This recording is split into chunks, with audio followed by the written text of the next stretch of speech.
What is up, everybody? Today we're going to be talking about 5 new decks that I've been working on for Zendikar Rising Standard. Now, this is hopefully the first of many more YouTube videos in this sort of vein. If you like this video and want to see more stuff like this from us at the DWC, leave a comment, leave a like, let us know. Links to all the decks that I'm talking about today you can find in the description below. We have Goldfish links for everything, so you'll be able to export them right to your arena client. You want to check out more content from us? We stream every Wednesday night, 9 p.m. Eastern for DWC Versus, where myself, Adam, and Cam battle against each other in either standard or historic right on MTG Arena. If that interests you, definitely check it out. Link in the description to our Twitch channel.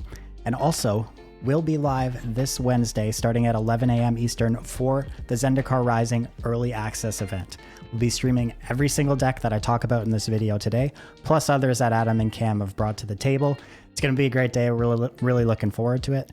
So definitely, if you want to check that out, twitch.tv/Disorganized Wizards Club. You can find the link in the description. And if you want to check out our weekly Magic the Gathering podcast, you can find it on Podbean, iTunes, Google Play, Spotify, pretty much any podcast platform. Link to that is in the description as well. All right, deck number 1. Kicking things off with Abzan Counters. Now, this deck is an aggressive deck built around Conclave Mentor and other +1/+1 counter synergies. We have an excellent new 1-drop from Zendikar Rising and Swarm Shambler that enters play with a +1/+1 counter with it. Gets doubled if you have a Conclave Mentor. Can scale pretty well if you're in a spot where you can't really attack through a board. You have a mana sink in Swarm Shambler to be able to keep building it bigger, bring it to a size that can hopefully attack at some point. It also has a little bit of extra synergy with the deck, as whenever a creature you control with a +1/+1 counter becomes a target of a spell an opponent controls, you get to create a 1/1 green insect creature token. And as you'll notice, every single creature in this deck has some synergy with +1/+1 counters, or just has a +1/+1 counter when it enters play. So this is a perfect 1-drop for this type of strategy. We also have some other really great pickups with a 2-drop in Luminarch Aspirant, which is just a mini Citadel Siege on a creature. This creature can just go absolutely nuts with Conclave Mentor and every other creature in our deck, so it's the perfect 2-drop. Another new addition from Zendikar Rising, Grakmaw Skyclave Ravager. Now, this card was in the top 3 of our top 10 countdown for Zendikar Rising. If you want to check that out, it's the most recent podcast episode we've posted. You can check that out in the link in the description. Grakmaw is just the perfect card for this strategy. 3 mana 3/3 is totally fine stats, but if we have a Conclave Mentor, it's entering as a 4/4. We have so many cards in our deck that allow us to grow it bigger, and it essentially becomes a lightning rod for opponents' removals, as even when it dies, it creates an XX black and green Hydra creature token. So something's going to be left behind if your opponent wants to deal with this thing. It's very aggressive, has excellent synergies with everything else in the deck. And yeah, it's just a great 3-drop. A lot of these cards in this deck are from Zendikar Rising, so we get to play with a lot of the new cards. Oran Reef Ooze is another card I'm really interested in. Not only does it have an immediate effect on the battlefield by putting a +1/+1 counter on something, but its ability for when it attacks, putting a +1/+1 counter on each attacking creature with a +1/+1 counter on it. As you can tell, pretty much every single creature in this deck has a +1/+1 counter on it already when it enters play, or can put one on creatures. So this thing is going to go absolutely nuts in combat. In our 4-drop slot, we have Basri's Lieutenant. It's an addition from M21, which just has great +1/+1 counter synergies already, and gives you a little bit of wrath and removal insurance with its second ability there to create a 2/2 white knight whenever a creature that had a counter on it dies. Pelucranos Unchained, it's absolutely massive lad. Dual purpose with this card. Not only is just an absolutely huge attacker, but also has some late game potential within its an escape, which gives us something to do with our mana in the late game if we're flooding out a little bit. And also, it acts as a removal spell onto creature. Another new card that I'm interested to play with this deck is Nissa of Shadowed Boughs. Now, we're only playing 1 in the deck, but I think it's a really good aggressive 4-drop. Nissa comes in with some high loyalty. It allows us to diversify our threats, so we're not just attacking our opponent with creatures. And also, gives us some recursive threats in the late game, allowing us to reanimate maybe creatures that our opponent has dealt with early in the game, or just sneak a whole bunch of creatures out onto the battlefield really quickly. This deck also gets to play one of the new inscriptions from Zendikar Rising, Inscription of Abundance. 2 out of the 3 abilities on this card just play perfectly into our general game plan. Putting 2+1/+1 counters on a creature is exactly what we want. We can also use it as a removal spell if we've been really building a huge board or building a huge creature, stacking counters on something. I don't imagine that the gaining life part will come up that often, but is a nice little out if we're playing against a deck that's very aggressive and we've built up a giant creature. Now, one of the most interesting things about building decks for this new format is the mana bases. The effect that modal double-face cards have on the decks I've been building has really been interesting to work with. We get to play a virtual 25 lands in our counters deck, while we're only actually playing 22 real lands. Now, Amiria's Call and Turntimber's Symbiosis, I don't imagine that we'll be casting those spells that often, but the upside of having them in our deck for late game potential when maybe we've drawn 7 lands and instead of drawing a land, now we're drawing a spell that we can actually take advantage of. And we do have some small synergy with Turntimber Symbiosis, putting counters on creatures that have converted mana cost 3 or less. Overall, I'm pretty excited to try this deck out for the early access event on Wednesday. I think it has a lot of potential. We have ability to have really aggressive starts. We can go late. We have mana sinks for the late game, and our threats really scale well. I think this is going to be a good one.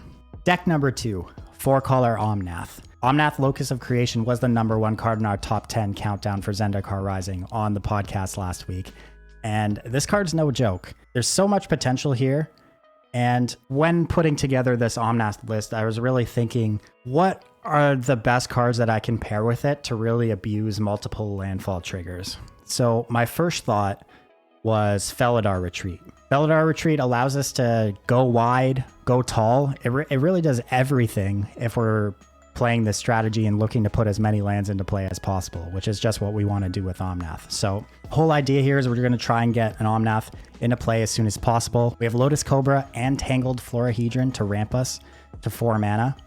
We have Dryad of the Elysian Grove to just put multiple lands into play in a turn, as well as Uro, who, by the way, is just the perfect buddy for Omnath Locus of Creation. We have potential to cast as early as a turn 4 Ugin the Spirit Dragon if we get to play our Omnath on turn 3. And we also get to play a virtual 35 lands thanks to the modal double-face cards. Cards like Balaged Recovery, Shadow Skull Smashing, Turntimber Symbiosis. All of these play pretty important roles in the deck and also are great mana sinks for the late game once we've put all these lands into play. The only thing that I am looking to change with this deck is actually playing more of the modal double face cards. We're playing 26 actual lands plus the 9 double face cards. And I would be looking to play more double face cards, but I'm a little worried about the mana requirements since we are essentially playing 4 colors. So I guess after a little bit of testing, we'll see how good the mana actually is, and then we'll be able to make the decision on, can we cut more lands in favor of more double face cards? But that's just going to take testing. It's too hard to tell this early on. I do think when it comes to actually casting Omnath, it's going to be a lot easier than I originally thought. The pathways, Lotus Cobra plus Dryad just go so far into making our mana very, very reasonable. Plus we have 8 Triomes in the deck. And yeah, I'm just really excited to try this one out. I think Omnath is a really sweet card. We're going to get to do some incredibly busted stuff. And it definitely looks like a lot of fun. And there are tons of ways you can go with a strategy like this. All right, deck number 3, Naya Felidar combo.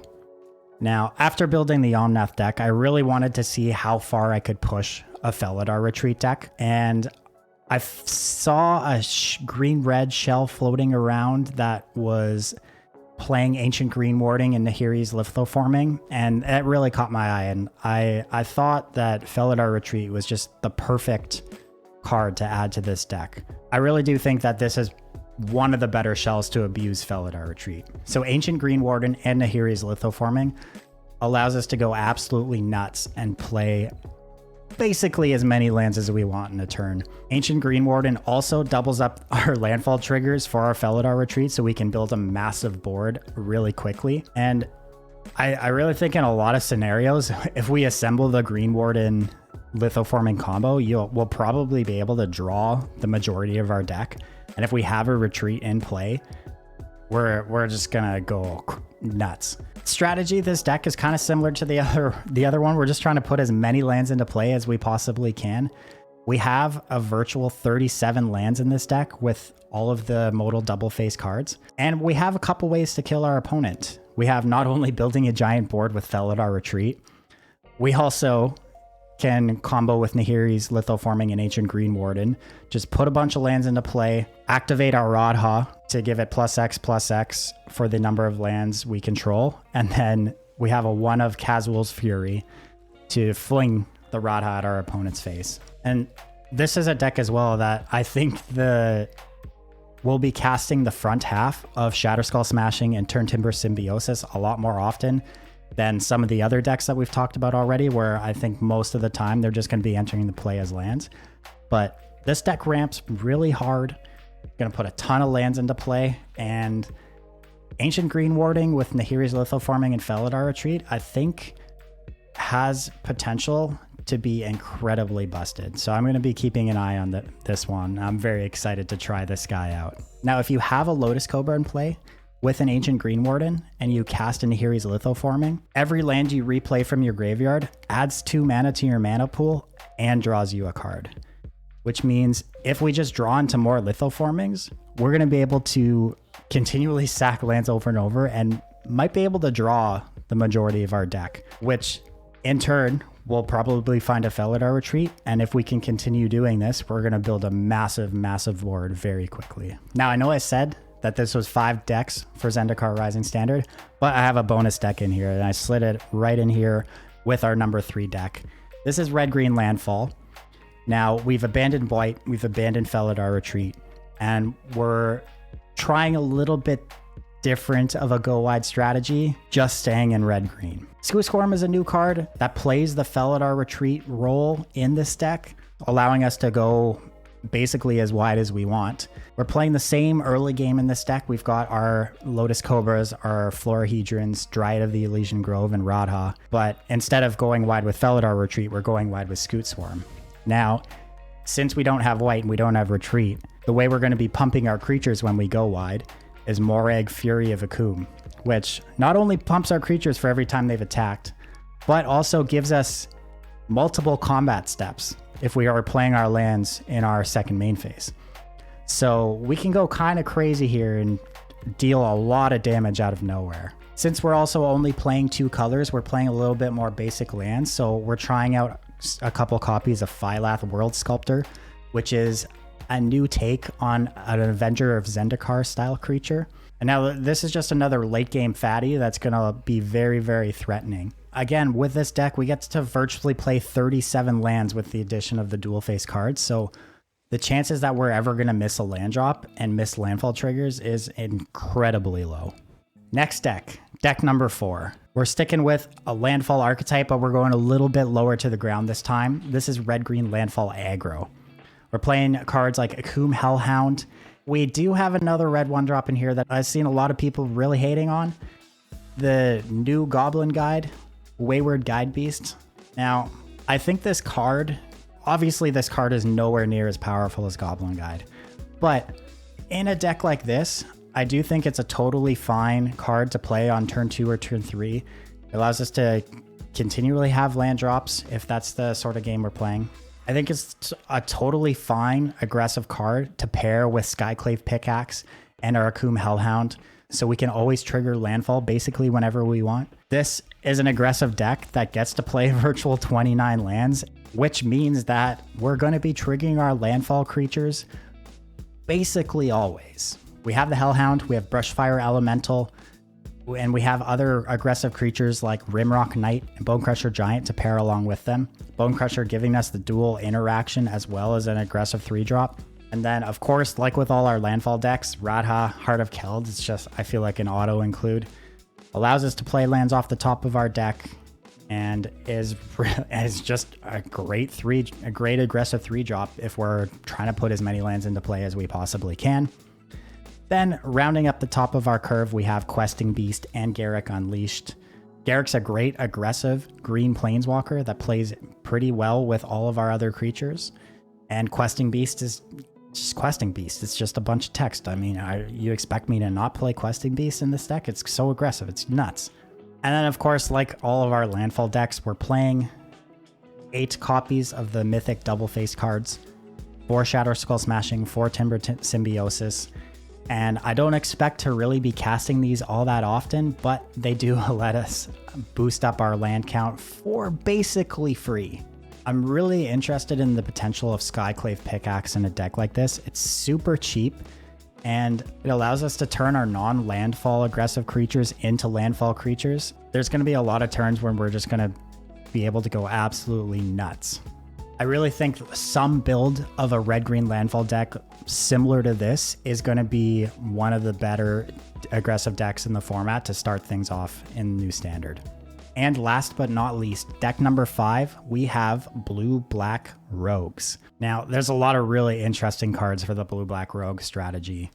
We have some great plants from sets that are already out. Thieves Guild Enforcer, Drown in the Loch, excellent for the rogue strategy. Brazen Borrower is a rogue, which allows us to have interaction as well as a flying threat.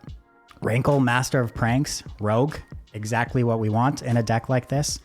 There's just so many good rogue options. All of our 1-drops and our 2-drops outside of Mind Carver put cards into our opponent's graveyard. So we're going to be able to get to the 8-card threshold pretty quickly. We have a couple modal double-faced cards in Glasspool Mimic as well as Agadeem's Awakening. That brings us to a virtual 24 lands for the deck. Agadeem's Awakening, I think, is probably the best double-faced card in the set. And there's going to be a lot of late-game scenarios where that card just goes absolutely nuts. Nighthawk Scavenger is just a crap ton of stats, all jammed onto one creature. And aggressive decks are just going to have an absolute nightmare of a time trying to get through this thing. Now, my original build of this deck had 4 Demonic Embrace, but then I just realized that Mind Carver is just a cheaper Demonic Embrace for this strategy. We're going to be able to enable the 8-card threshold very, very quickly. And then it only costs 1 mana instead of 3, and its equip cost is 3. So instead of casting Demonic Embrace from our graveyard and discarding a card, the Mind Carver is just going to sit and play, and we'll be able to re-equip for 3. So it just seems like a way better option for the rogue stack. Zera San, the Trickster, is one of my favorite cards from the new set. Rogue Ninjutsu, super sweet. It is just the perfect top end for our deck.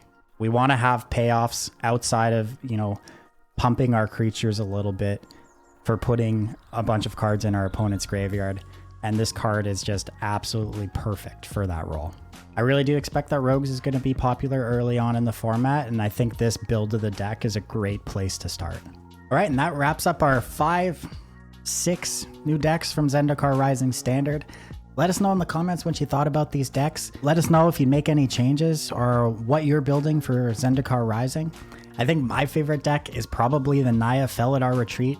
It seems like it's going to be able to do some pretty gross things, so I'm excited to try that one out on Wednesday. Yeah, I think all of these decks have a lot of potential for the new format, and I've really been looking forward to rotation. Standard has not really been on my list of things to do recently, so I'm excited to get back into it.